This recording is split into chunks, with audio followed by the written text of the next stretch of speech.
అయితే నిర్గమ 3:12 దేవుడు మోషేతో ఏమంటున్నారో విందాము.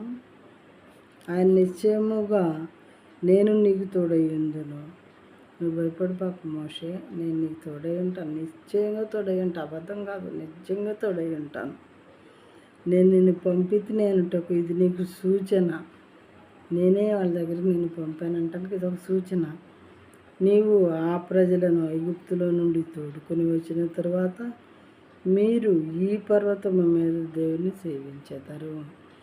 ఈ పర్వతం అంటే స్టార్టింగ్లో చెప్పాడు కదా, హోరేబు పర్వతం అని, దేవుని పర్వతం అంటారు హోరేబు పర్వతాన్ని అని చెప్పుకున్నాం కదా. ఆ పర్వతం దగ్గర మీరు దేవుని ఆరాధిస్తారు వాళ్ళని తీసుకొని వచ్చాక. ఇదే నీకు ఒక సూచన మోషే, నువ్వు వెళ్ళాలి, నేను చెప్పిన మాట విని ఇవన్నీ చెప్పింది చెప్పినట్టు చేయాలి అని దేవుడు మోషేతో మాట్లాడుతూ ఉన్నారు అగ్నిలో నుండి.